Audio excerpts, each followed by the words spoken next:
So before I talk about the chapter, I want to talk about something really interesting. और वो ये है, इस टॉपिक का नाम है सब क्लासेस. ठीक है, क्या सब क्लासेस क्या होती है? सो सब क्लासेस कुछ इस तरह की चीज होती है. सो आई होप के यू रिमेंबर. चलें ऐसा करते हैं, आज जल्दी इस पर लगा देते हैं. सो हम न्यू आइटम लेके आते हैं.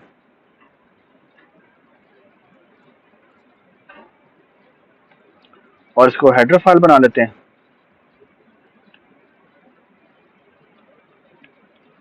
ग्रोएबल अरे. ठीक है जी. तो बेटा आपको याद होगा ग्लोबल अरे में हमने क्या किया था. यहाँ पे रखा था टेम्पलेट. यहाँ पे क्या रखा था? Type name. और यहाँ क्या लिखा था? टी. ठीक है, यहाँ था क्लास, उसका नाम था ग्रोएबल अरे. ठीक है जी, बताएं जी. इंट था साइज. ठीक है, और क्या था बेटा जी बताएं.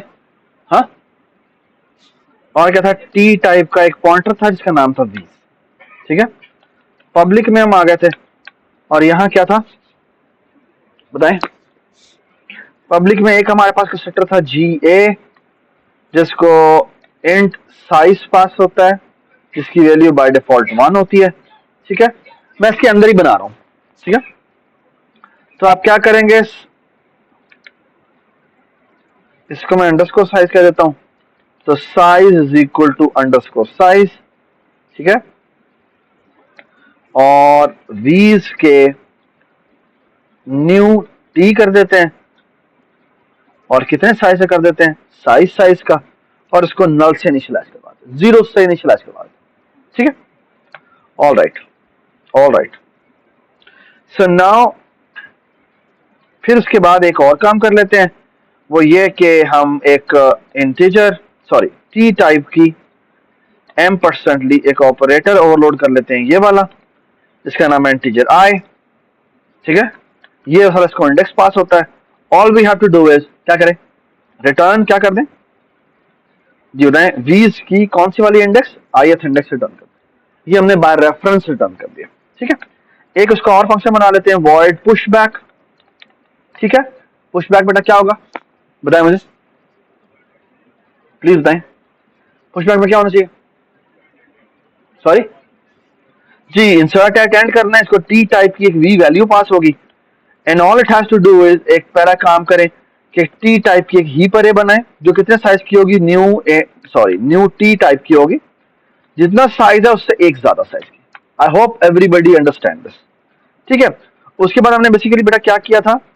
उसके बाद हमने बेसिकली पिछली सारी की सारी वैल्यूज को आपको कॉपी किया था. So integer I is equal to 0, I is less than size, I plus plus. Okay जी, हीप अरे की ith वैल्यू पे असाइन कर दिया था क्या बेटा जी? वीज का कौन सा वाला इंडेक्स? ith index. ठीक है, और अब हमने फिर एक और काम किया, हीप अरे के साइज इंडेक्स पे जाके रख दिया क्या? ये जो नई वैल्यू आई है वी. ठीक, और फिर हमने एक और काम किया, साइज में इंक्रीमेंट कर दिया, पुरानी वैल्यूज जो कि वीज थी उसको डिलीट कर दिया. ठीक है, और फिर हमने क्या किया? वीज को हीप अरे के बराबर कर दिया. ठीक है, ये हमारा बहुत स्टैंडर्ड फंक्शन ग्रोएबल अरे है. ठीक है, जिसने हमें इंडेक्सिंग वाली काम भी दे दिया है और हमें जो रिक्वायर्ड चीज थी वो तकरीबन बना के दे दी है. ठीक है, सो इसको हमने इंक्लूड कैसे करना है? इंक्लूड करेंगे क्या जी? ग्रोएबल अरे. और अगर हमने फॉर एग्जांपल मैं कहता हूं ग्रोएबल अरे बनाओ, इंटीजर टाइप की बनाओ, और मैं कहता हूं ए है, लेट्स से ए इंट कर देते हैं. ठीक है, और इसको मैं कह देता हूं लेट्स से कि मेरी 5 साइज की मैं अरे बना देता हूं. ठीक है, फिलहाल ये इनिशियलाइज नहीं हुई. ठीक है, उसके बाद हम क्या करें बेटा? उसके बाद लेट्स से मैं कहता हूं कि हर वैल्यूज में लेट्स से इनिशियलाइजेशन करनी है, तो for loop integer I is equal to 0, I is less than क्या कहता हूं मैं? ए इंट डॉट साइज करना चाहता हूं. अब साइज तो मेरे पास है नहीं, तो ऐसा करते हैं इसमें एक फंक्शन बना लेते हैं जी। क्या करें? इंट लेंथ, और इससे हम रिटर्न करवा देंगे क्या? साइज। ठीक हो गया। तो हम यहां पे कर देते हैं length I plus plus, and all we have to do is कि हम कर देते हैं ए इंट की ith वैल्यू को असाइन कर देते हैं 100 मल्टीप्लाई बाय आई। ठीक है। और उसके बाद हम क्या करते हैं? उसके बाद इसे कॉपी करते हैं और इसे पेस्ट कर देते हैं और यहां पे इसको डिस्प्ले कराने को कर देते हैं। ठीक है। ठीक है। और बेसिकली ये फंक्शन बनाने की, इधर लिखने की जरूरत नहीं है।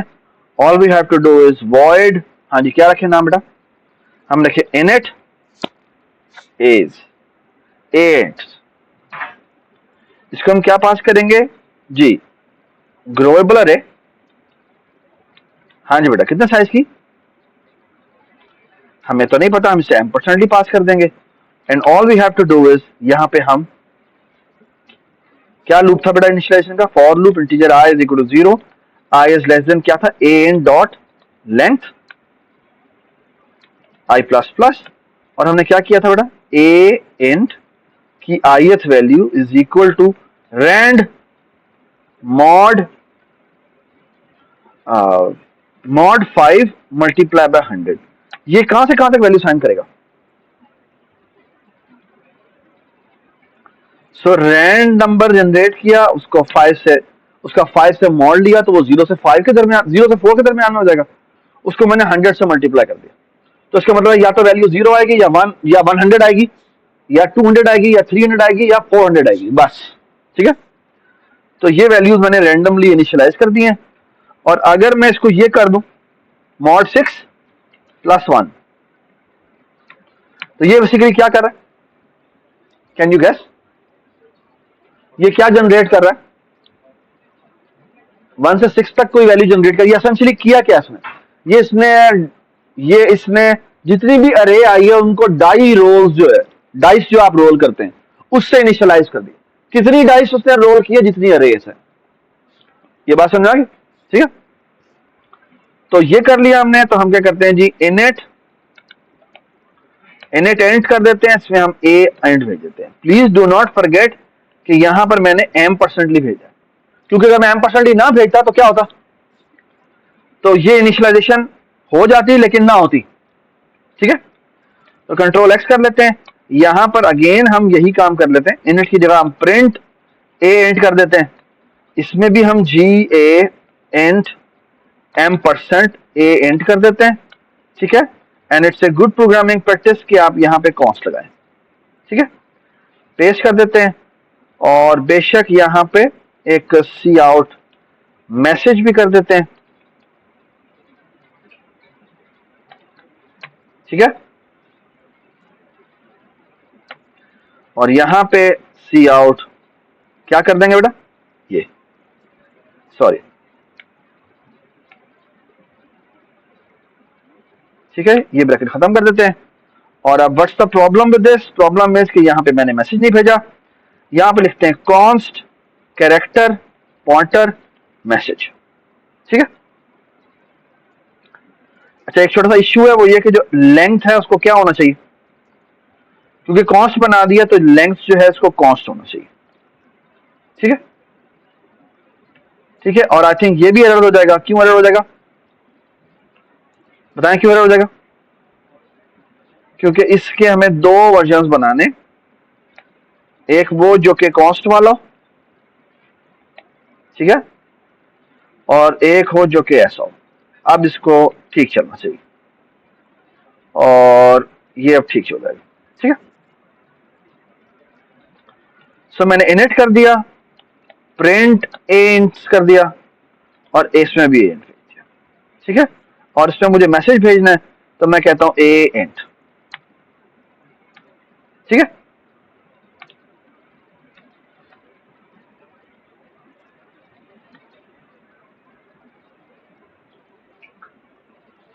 तो ये हमारी अरे जो है ये आ रही है।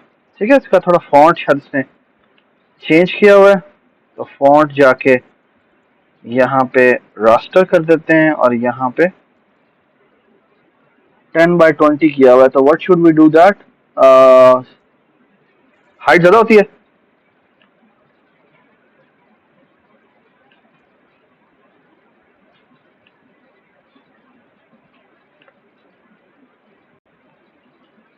ठीक है। सही है, सो फार सो गुड। तो ये इसने 1 2 3 4 5 जो है वैल्यूज को इनिशियलाइज कर दिया जितना हमने सिखा था। ठीक है, इसको अगर मैं फॉर एग्जांपल 10 करूंगा तो ये एक मिनट, ये 10 वैल्यूज इनिशियलाइज हो जाएंगे। ठीक है, so far so good, everybody understand? अच्छा, ओके। अब मैं पहले बताता हूँ सब क्लासेस क्या होती है और फिर मैं आपको उसका एडवांटेज बताऊंगा और फिर हम एसटीएल पे जाएंगे। ठीक है, सब क्लासेस होती क्या है? सब क्लासेस ये होती हैं कि फॉर एग्जांपल मैं कहता हूं, इमेजिन द फॉलोइंग कि आपने एक क्लास बनाई। ठीक है, फॉर एग्जांपल जी आप पर्सन की क्लास बना रहे हैं। ठीक है, आप कोई भी पर्सन की क्लास बना रहे हो, आप कोई भी क्लास हो सकती है। ठीक है, इसको मैं पर्सन के हिसाब से बता रहा हूं, लेकिन लेट्स से कि पर्सन ने कोई क्लास बना रहा हो एक्स। ठीक है, इमेजिन द फॉलोइंग कि इस एक्स क्लास को बनाने में मुझे एक अंदर ही एक और क्लास चाहिए जो कि let's say some Y class.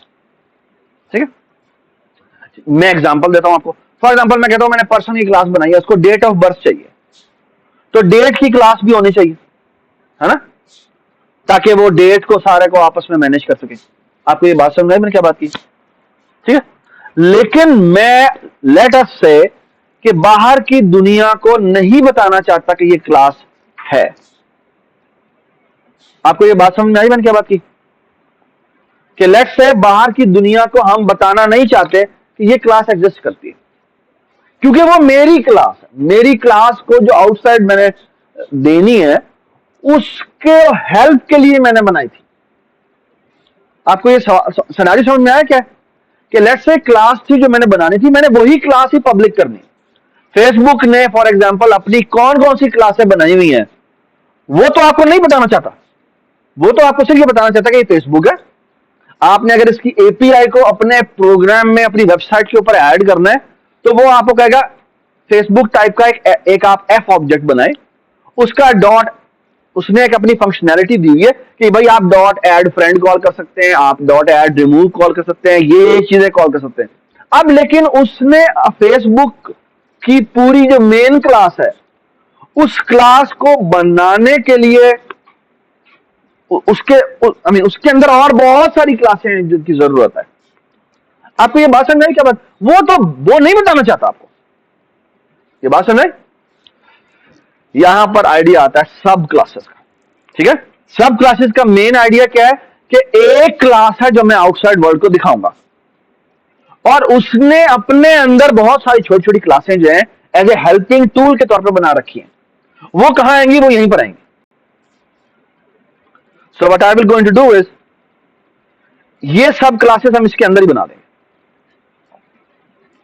और ये क्लासें बनी है, ऑब्जेक्ट नहीं बने। ये क्या बनी है? क्लासेस बनी। तो लेट्स से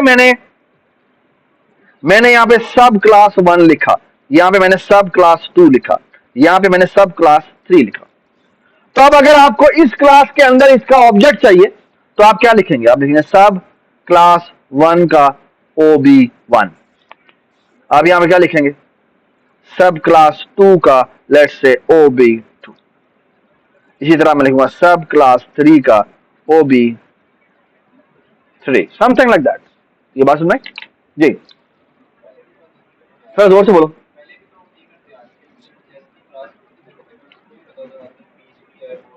बिल्कुल से पता होता। आप अगर मेन की अपनी मेन वाली क्लास मेन में जाए ना, इंट मेन में, उस इंट मेन में जाके अगर आप बोर्ड टाइप का एक पॉइंटर बनाएंगे या ऑब्जेक्ट बनाएंगे तो बन जाएगा। आप पीस क्लास का पॉइंटर बनाएंगे, ऑब्जेक्ट बनाएंगे, बन जाएगा। ये बात समझ आई आपको? ये बात समझ आई? क्या बात की है? ठीक है, लेकिन मैं कह रहा हूं कि अब मैं बाहर की दुनिया को उसका ऑब्जेक्ट दिखाना भी नहीं चाहता। कुछ समझ में आई? मतलब देखिए, पीस टाइप का ऑब्जेक्ट भी ना बने, पीस टाइप का पॉइंटर भी ना बने। तो एसेंशियली मैंने किया क्या है, हमने किया ये कि इसके अंदर सब क्लासेस बना दी, और ये सब क्लासेस हिडन है। मतलब देखिए किस सेक्शन में बनी है? प्राइवेट सेक्शन में बनी है। अगर प्राइवेट सेक्शन में बनी है तो वो सिर्फ इसी क्लास में एक्सेसिबल होगी, आउटसाइड वर्ल्ड में एक्सेसिबल नहीं होगी। ये बात समझ आई? दूसरी बात यह है कि इवन अगर आपने पब्लिक भी करनी है, अगर आपने पब्लिक भी करनी है तो उनको आप एक्सेस ऐसे करोगे। कैसे? ऐसे करोगे यार, ये फिर गायब हो जाता। आप लिखेंगे पर्सन कॉलन कॉलन सब क्लास 1, और आप लिखेंगे हाँ भाई इसका मैं ऑब्जेक्ट बना रहा हूं। ये आपको समझ में आई बात? यानी अगर मैं कहता हूं कि इस बड़ी क्लास के अंदर जो ये वाली क्लास मौजूद है उसका मैं उसका मैं ऑब्जेक्ट बनाना चाह रहा हूं। जी,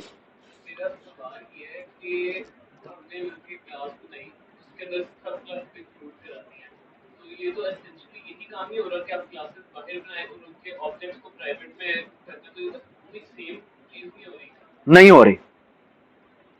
ठीक है, it will take a while for you to understand कि मैं क्या बात कर रहा हूं।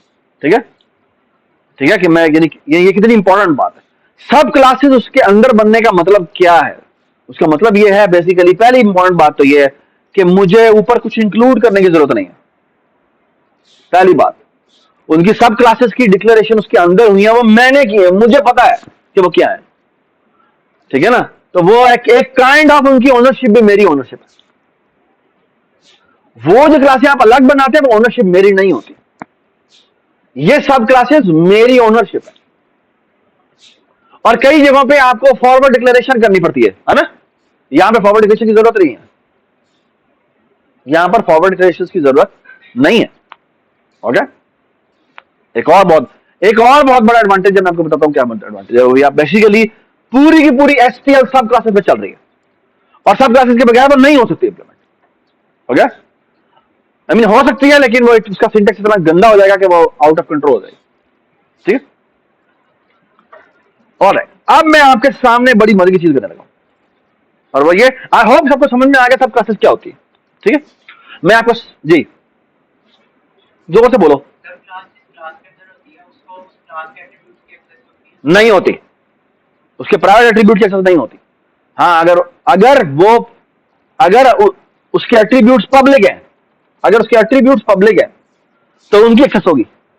ठीक है, लेकिन अगर उस क्लास को हमने प्राइवेट बनाया है लेकिन उसके एट्रीब्यूट्स जो है वो क्या है, वो पब्लिक है, तो वो उस क्लास में एक्सेसिबल होंगे। लेकिन आउटसाइड वर्ल्ड को तो उसकी क्लास का ही नहीं पता। ये बस भाई, प्लीज प्ले विद दिस। ये वो चीजें हैं, मुझे सिर्फ आपको सब क्लास के बारे में बताना था, जैसे एक सीड बोला था, इसके अलावा मैं आपको कुछ भी नहीं बताऊंगा। ठीक है, क्योंकि डेटा स्ट्रक्चर के कोर्स में अगर आपको डेटा स्ट्रक्चर उस तरह पढ़ाया जाए जिस तरह पढ़ाना चाहिए, ठीक है, तो आपको ये सब क्लासेस के थ्रू ही सारे डेटा स्ट्रक्चर्स इंप्लीमेंट करने होंगे। ठीक है, और अगर कोई आपको ना करवाए तो आप खुद कर लीजिएगा। ठीक है, क्योंकि ये आपको सीखना चाहिए। अगर आप अभी भी नहीं सीखेंगे तो फिर आप कभी भी नहीं सीखेंगे। ठीक है, फिर वो आपको प्रॉब्लम रहेगी सारी जिंदगी। Alright, so let me talk about,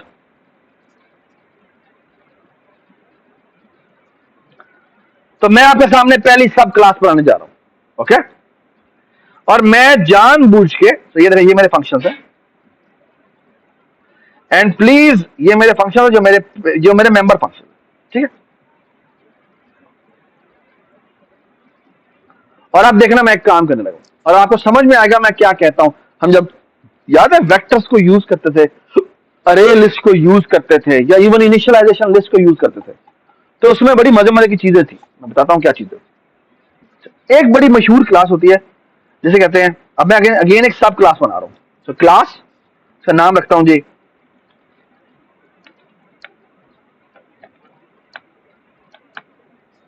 इसका नाम है आर्टरेटर। क्या नाम है इसका?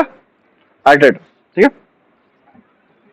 अच्छा ये बैक एंड पे कुछ भी नहीं रखता, इसका नाम है आर्टरेटर, और ये बेसिकली है कुछ भी नहीं, इसमें ना टी टाइप का एक पॉइंटर होता है।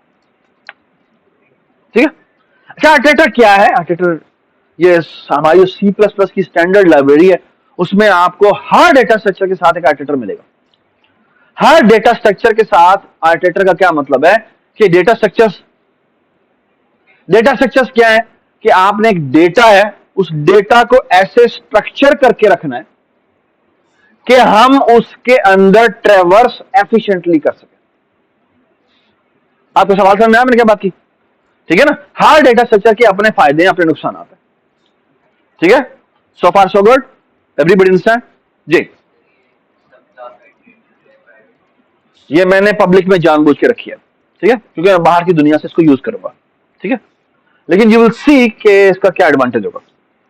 हाँ, ये जो टी पॉइंटर है ये मेरा पब्लिक नहीं है, ये प्राइवेट है। ठीक है, अब आप एक दफा रुक जाए। ठीक है, ऑलराइट, अब आप एक काम देखें, मैं पब्लिक में जाता हूं। ठीक है, यहां जाके ना इसके मैं कुछ मजे मजे के काम करूंगा। ठीक है, और मजे मजे के काम क्या होंगे यू विल गोइंग टू सी। पहला काम वो ये,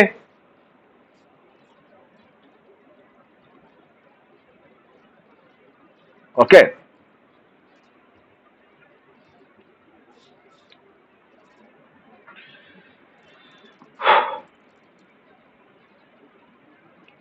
so look at this.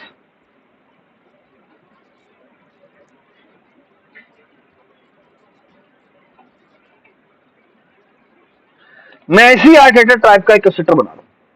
ठीक है, ठीक है, जिसको कॉन्स्ट आर्टरेटर टाइप का एक एम्परसेंटली एक ओबीजे पास होगा, यानी इस आर्टरेटर टाइप का एक ऑब्जेक्ट पास होगा। ठीक है, और ऑफ कोर्स उसके अंदर अपना पी होगा, है ना? So all I have to do is P is equal to OBJ dot P. ठीक है, क्या ये बनाने की जरूरत थी? क्या ये बनाने की जरूरत थी? नहीं। क्यों? क्योंकि ये दोबारा मेमोरी से लोकेट नहीं कर रहा, ये कह रहा है जो उस ओबीजे के अंदर पड़ा हुआ है पॉइंटर वही मेरा पॉइंटर है। ठीक है, तो खैर मैंने बना दी है, बाय डिफॉल्ट ही मैं लेना चाह रहा हूं। ठीक है, अच्छा मैं एक काम करता हूं, वो ये, अच्छा मैं आपको ऑब्जेक्टिव बता देता हूं। ऑब्जेक्टिव क्या है? ऑब्जेक्टिव कुछ इस तरह का होगा, ये देख लें। मैं कुछ इस तरह की चीज करूंगा। क्या? मैं ये कहूंगा कि ये जो ग्रोएबल अरे है, जो इंटीजर टाइप की है, उसके अंदर एक आर्टरेटर मौजूद है। ठीक है, उसका तुम आर्टरेटर पकड़ो, उसका मैं नाम रखता हूं आई। ठीक है, और मैं कहूंगा तुम एक काम करो, ये जो ए इंट है ना, इसके अंदर एक फंक्शन होगा बिगिन का, तुम इस आर्टरेटर को उसकी बिगिनिंग इनिशियलाइज कर दो, तो ये उन वैल्यूज की बिगिनिंग की तरफ पॉइंट करेगा। ओके, मतलब ये क्या रे मैंने रखी है जिसमें पड़ा हुआ है 60, 70, 80, 90, 100, तो ये जो आई है ये उस लोकेशन को पॉइंट कर रहा है जहां पर पहली वैल्यू पड़ी हुई है। आपको ये बात समझ में आ गई? I hope everybody understand what I am talking about. Okay, ये आर्टरेटर्स बेस्ड ट्रैवर्सिंग जो होती है ना, वो बहुत फास्ट होती है। आप मुझे बताएंगे कि इसकी रीजन क्या होती है, जो मुझे रीजन बताएगा उसको एक एब्सोल्यूट बोनस मिलेगा। ठीक है, so please be very attentive. सवाल मैंने आपको बता दिया, और बेसिकली होगा यही कि I is not equal to क्या, कि ए इंट डॉट एंड, और यहां हम करेंगे आई प्लस प्लस। ओके, और यहां मैं कहता हूं फॉर एग्जाम्पल, मैं कहता हूं स्टैटिक आई। ओके, मतलब यह कि जब मैं स्टैटिक आई करता हूं तो मैं क्या कह रहा हूं, ये आइटरेटर जो पॉइंटर है पहली वैल्यू का, तुम क्या करो, उसको डी रेफरेंस करो, उसको प्रिंट कर दो। ये बात समझ में आ गई सबको? I hope everybody understand. ये मैं अचीव करना चाहता हूं। ये मैं क्या करना चाहता हूं, अचीव करना चाहता हूं। ओके, आइटरेटर बेस्ड ट्रैवर्सिंग में, और ये आपने बहुत दफा देखी है, आई होप यू रिमेंबर दैट, कि ये आपने बहुत दफा देखी, शायद ये ना देखा हो, ये चीज ना देखी हो, लेकिन आपने देखा होगा कि वो, कि ये काम तो आपने होते हुए बहुत दफा देखा है। आपने इनिशियलाइजर लिस्ट में भी होते हुए देखा था। दी ओनली डिफरेंस इज कि यहां पे ये नहीं लिखा हुआ था, यहां पे क्या लिखा हुआ था, ऑटो लिखा हुआ था, है ना। ऑटो बेसिकली का मतलब ये है कि जो राइट साइड की डेटा टाइप होगी इसकी डेटा टाइप हो जाएगी, और राइट साइड की डेटा टाइप ये है। मतलब ग्लोबल एवरे के अंदर जो आइटरेटर मौजूद है, उस आइटरेटर की टाइप का इसने एक आई बनाया है। ठीक है, ऑलराइट। अच्छा, ऑफ कोर्स अब आपको कुछ एरर्स दिख रहे हैं, और वो एरर्स मैं भी आपको बताता हूं कि किस तरह आहिस्ता आहिस्ता रिजॉल्व होंगे। ठीक है, सबसे पहली बात, ये जो आइटरेटर है उसके अंदर ये वाला ऑपरेटर मुझे ओवरलोड करना है, और ये वाला ऑपरेटर भी ओवरलोड करना है, ये जो डी रेफरेंस है ना। ठीक है, तो सबसे पहले मैं इसके अंदर जाता हूं। इस आइटरेटर के अंदर मैं एक ऑपरेटर ओवरलोड करता हूं, कौन सा जी, प्लस प्लस पी था या आई प्लस प्लस था, आई प्लस प्लस। तो ये है पोस्ट इंक्रीमेंट। पोस्ट इंक्रीमेंट की रिक्वायरमेंट क्या होती है बताएं मुझे। ये आइटरेटर ही रिटर्न करता है, यानी उसी डेटा टाइप को ही रिटर्न करता है, उसके साथ बेशक आप कॉन्स्ट लगा दें। ऑपरेटर है, प्लस प्लस है, और क्या करेंगे बताएं मुझे, सॉरी, ये एक एमी डमी वैल्यू लेता है बस। ठीक है, और ये क्या करता है, ये पहला काम ये करता है, आइटरेटर बनाता है, आइटरेटर बनाता है, इसका नाम है टेम्प। इसके अंदर भी एक पॉइंटर होगा, उसको वो सबसे पहले स्टैटिक डिस्क कर देता है, ये उसकी डुप्लीकेट कॉपी बना ली। मतलब देखिए, जो इसके अंदर पॉइंटर मौजूद है वो वही पॉइंट करेगा जहां पर आपका जो आइटरेटर कॉल हुआ था। ठीक है, फिर वो करता क्या है कि जो डिस्क के अंदर पॉइंटर मौजूद है उसको वो प्लस प्लस कर देता। ठीक है, तो अगर वो इंटीजर अरे होगी तो वो पहली लोकेशन को पॉइंट कर रहा होगा, प्लस प्लस करेंगे तो वो दूसरी लोकेशन को पॉइंट करना शुरू कर देगा। अच्छा, अगर वो स्टूडेंट टाइप का आपने ग्लोबल अरे बनाई हुई, तो फिर वो इस प्लस का मतलब क्या है, वो पहले स्टूडेंट को नहीं दूसरे स्टूडेंट को पॉइंट करना शुरू कर देगा। आपको ये बात समझ आई। और अगर हम कहते हैं प्लस प्लस, अगर वो लेट्स से कोई डेट टाइप का है, तो आपको पता है प्लस प्लस जो है वो 12 बाइट का इंक्रीमेंट करेगा। क्यों, क्योंकि एक डेट जो होती है वो कितने बाइट की होती है, वो आपकी 12 बाइट की होती है। ठीक होगी बात, आई होप एवरीबडी अंडरस्टैंड। अच्छा, इसी का हम एक और वर्जन भी बना लेते हैं, और वो ये है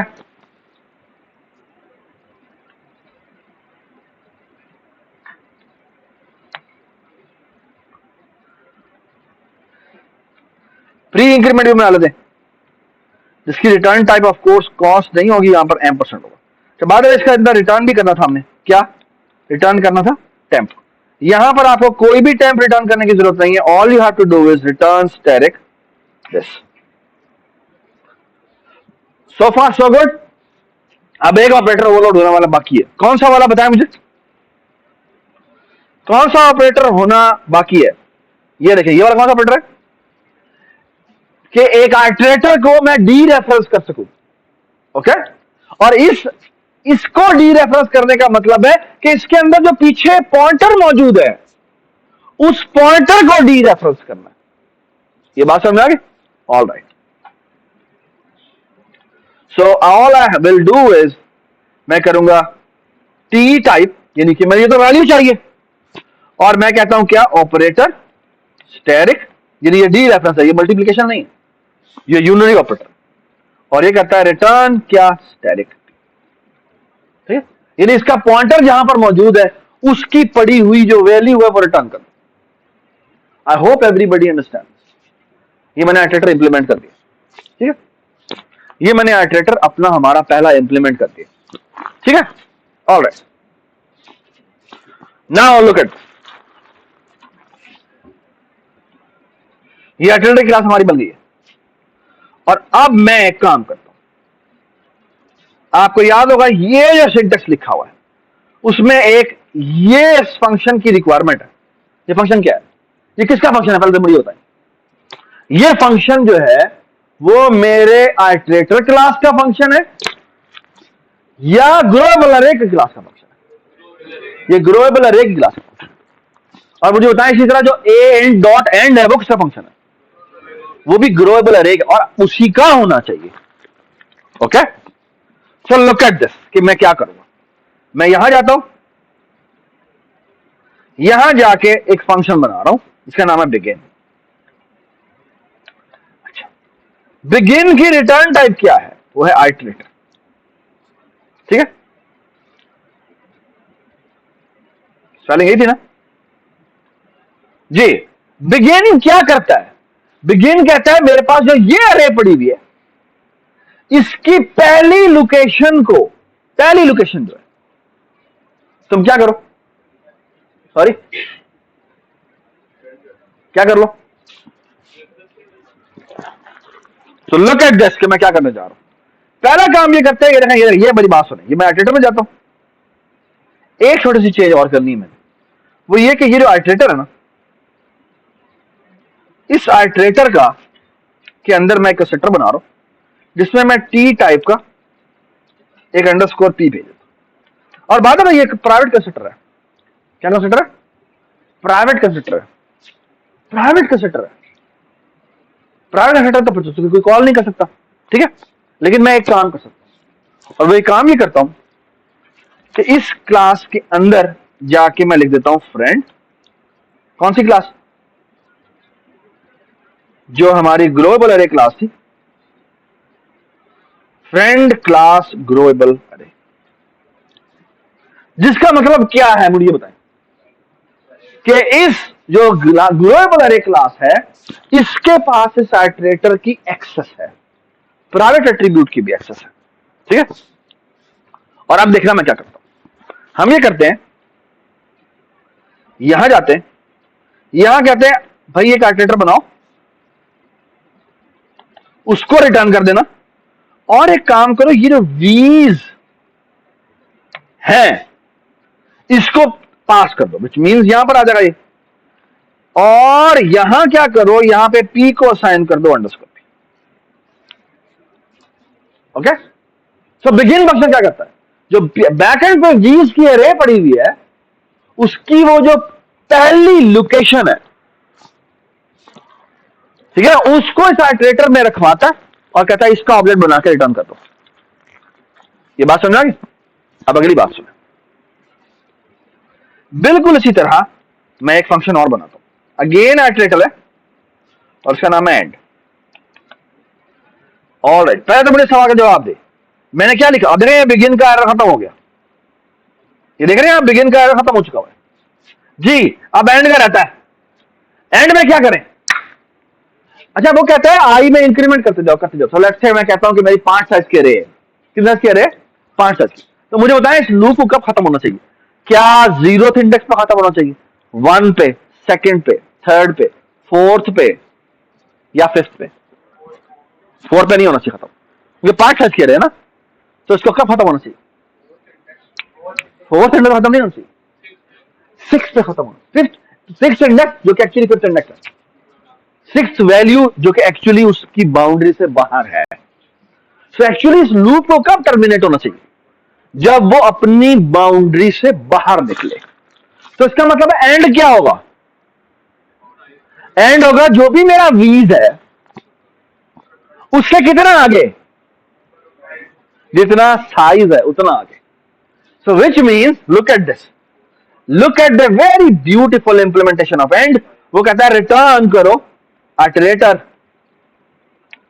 और यहां लिखो वीज प्लस साइज।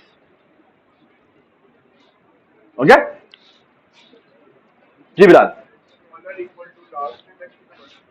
बिल्कुल स्मॉल इक्वल टू कंस्टेंट, लेकिन जो एक्चुअल इंप्लीमेंटेशन दी हुई है ना आपकी HTML में, वो ऐसे दी हुई है। So I want to give you that implementation, ठीक है। You can transform it in whatever way you like, ठीक है। बट हमने लेस देन और इक्वल टू इंप्लीमेंट नहीं किया, हमने नॉट इक्वल टू इंप्लीमेंट किया। ये बात सुने। और मैं आपको बताऊं, आपकी ये जो इंप्लीमेंटेशन है ना, ये आपकी पाइथन में भरी पड़ी है, पूरी की पूरी पाइथन इसके ऊपर खड़ी हुई है। ये जो आइटरेटर हमने इंप्लीमेंट किया है ना, ये बिल्कुल उसी पे चलती है। ओके, आपके सारे पाइथन के आइटरेटर जो डेटा स्ट्रक्चर्स के हैं वो सारे इस पे चलते हैं। ओके, जिसमें एंड जो होता है वो इंक्लूड नहीं होता, जो एंड होता है वो इंक्लूड नहीं होता, क्योंकि एंड जो उसकी बाउंड्री के बाहर का इंडेक्स होता है। ओके, ये बात समझ में? And look at this, now we are good to go. Control shift build, एक एरर आ रहा है, ये एरर आया जी, बताएं। लिखा हुआ है ये not equal to operator overload नहीं हुआ। किसका? ये किन दो के दरमियान में कंपैरिजन है, मुझे बताएं। लेफ्ट साइड पे क्या है? आइटरेटर है। राइट साइड पे क्या है? राइट साइड पे क्या है? डॉट एंड क्या है? डॉट एंड क्या रिटर्न करता है? डॉट एंड भी एक आइटरेटर ही रिटर्न करता है, जिसके अंदर एक बाउंडर पड़ा होता है। सो एक्चुअली मुझे किसका ऑपरेटर ओवरलोड करना है? मैं ये पूछना चाह रहा हूं, क्या मुझे जो ग्लोबल अरे है उसके अंदर नॉट इक्वल टू ओवरलोड करना है, या मुझे आर्टेटर क्लास के अंदर? आर्टेटर क्लास के अंदर ओवरलोड करना है। सो आर्टेटर क्लास में मैं दो चीजें करता हूं, ये देखें जी। So look at this please. वो कहता है बूल ऑपरेटर नॉट इक्वल, बल्कि मैं कहता हूं डबल इक्वल, और इसको सेकंड पैरामीटर पास होगा जिसका नाम होगा कॉन्स्ट आइटरेटर एम्परसेंट, इसको मैं कह देता हूं लेट्स से सेकंड एस, और all I have to do is return, क्या करें बताएं मुझे? P is double equal to S dot P। Okay, और यहां क्या करेंगे जी? कंट्रोल V, यहां क्या होना चाहिए? नॉट इक्वल टू, और not equal to is nothing but equal to call करो और इसका क्या कर दो? नॉट। ठीक है, या आप ये भी कर सकते हैं, यहां पे आप नॉट इक्वल, ये दो पॉइंटर्स यानी एड्रेसेस के दरमियान में कंपैरिजन हो रहा है। ये बात समझ? ठीक है, and here we are done. Control shift build, we are done. Control F5, and here is all the values. The values are 6 6 5 5 6 5 1 1 5 3। ये बात समझ? So far so good। अब मैं आपको एक बड़ी खूबसूरत चीज बताता हूं, और वो ये है कि लेट्स से लेट अस से हम एक फंक्शन बनाना चाहते हैं, और उस फंक्शन का नाम आप देखें कितनी खूबसूरत, ये इंप्लीमेंटेशन कितनी पावरफुल है। मैं एक फंक्शन बना रहा हूं, इसका नाम है फाइंड। इसको टी टाइप की वी वैल्यू पास होती है। ठीक है, किसमें बना रहा हूं? ग्लोबल अरे में बना रहा हूं कि आप मुझे एक वैल्यू बताएं, मैं आपको बताऊंगा कि किस इंडेक्स पे पड़ेगी। ठीक है, लेकिन मैं आपको इंडेक्स नहीं बताऊंगा, मैं उसका आइटरेटर रिटर्न करूंगा। I am not interested in the index, क्योंकि इंडेक्स वाला मैंने करना क्या? इंडेक्स के बाद मैंने एक्चुअली ये वाला ऑपरेटर यूज करके उसको एक्सेस करना है। So why I should give you that? What you should actually do is कि क्या करें हम? मैं उसका आइटरेटर देता हूं, जो करना मर्जी करो, उसको डीरेफरेंस करना और जो मर्जी काम करना करना। आपको समझ में आएगा क्या बात कर रहा हूं? तो एसेंशियली मैं फाइंड फंक्शन बनाता हूं, और फाइंड फंक्शन की मजेदार बात यह है कि मैं इसकी जो रिटर्न टाइप रख रहा हूं वो आइटरेटर रख रहा हूं। ठीक है, जब आप देखते जाइएगा मैं क्या कर रहा हूं। और ये कहता है मैं फॉर लूप लगाता हूं, integer i is equal to 0, i is less than क्या? Sorry, size i plus plus. ठीक है, अब देखते जाइएगा मैं क्या कर रहा हूं। मैं कहता हूं इफ वीज की ith value is double equal to क्या? इस v के बराबर। अगर वो इस v के बराबर हो जाए, इसका मतलब क्या है कि मुझे वो वैल्यू मिल गई है, मुझे वो वैल्यू मिल गई है। अब मैं उसका आइटरेटर रिटर्न करना चाहता हूं। ठीक है, तो दो तरीके हैं बनाने के। एक है मैं कहूंगा रिटर्न, यहां करूंगा आइटरेटर, और मैं कहूंगा वीज की ith वैल्यू का एड्रेस लो, तुम उसका आइटरेटर बनाओ, ले जाओ वापस। अब बाद में ये वैल्यू सब इंटीजर वैल्यू भी हो सकती है, ये वैल्यू कोई स्टूडेंट का स्ट्रक्चर भी हो सकता है,